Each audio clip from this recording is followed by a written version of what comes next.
திருப்பதி மலையின் அழகை மேலிருந்து படம் பிடித்த ட்ரோன்.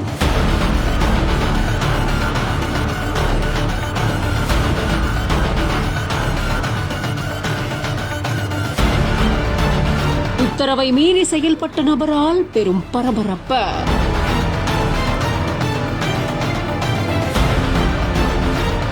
திருப்பதி மலைக்கு ட்ரோன் கேமராக்களை கொண்டு செல்வது, அதை பறக்க விட்டு காட்சிப்படுத்துறது, இப்படி பலதுமே தடை செய்யப்பட்டிருக்கிற இந்த நேரத்துல பாதுகாப்பு காரணங்களுக்காக விதிக்கப்பட்ட இந்த தடை திருப்பதி மலை அடிவாரத்துல துவங்கி திருமலை முழுக்க அமல்ல இருக்கு. இப்படிப்பட்ட இந்த சூழல்ல பக்தர்கள் தெரிஞ்சோ தெரியாமலையோ திருப்பதி மலைக்கு ட்ரோன் கேமராக்களோட போக முயற்சி செய்யறது, இப்படி பலதுமே மலை அடிவாரத்துல இருக்கிற சோதனை சாவடியில ஊழியர்கள் தடுத்து நிறுத்தி இருக்காங்க. ஆனா இதையும் மீறி திருப்பதி மலைக்கு வந்த இஸ்கான் பக்தர்கள் தாஸ், அர்ஜுன் தாஸ், இப்படி 2 பேருமே ட்ரோன் கேமரா ஒண்ண திருப்பதி மலைக்கு கொண்டு போயிருந்திருக்காங்க. சுமார் 4 லட்சம் ஆண்டுகள் பழமையான சிலா தோரணம் அப்படின்னு சொல்லப்படக்கூடிய இயற்கை வளைவை அந்த ட்ரோன் கேமரா மூலமா காட்சிப்படுத்தி இருக்காங்க. 2 பேருமே திருப்பதி மலையில ட்ரோனை பறக்கவிட்ட வீடியோ எடுத்த சம்பவங்கள், இது தொடர்பான காட்சிகள் வெளியான நிலையில அங்க 2 பேரையுமே பிடிச்ச தேவஸ்தான விஜிலன்ஸ் துறையினர் திருமலை போலீஸ் கிட்ட ஒப்படைச்சதாகவும் சொல்லப்படுது. போலீசார் 2 பேர்கிட்டையும் தீவிர விசாரணை மேற்கொண்டிருக்கிறதாகவும், இஸ்கான் பக்தர்கள் 2 பேருமே அலிப்பிரி சோதனை சாவடியில நடைபெற சோதனைகளை மீறி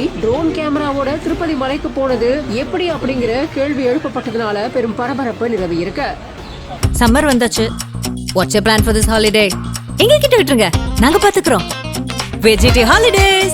GT Holidays, South India's #1 travel brand.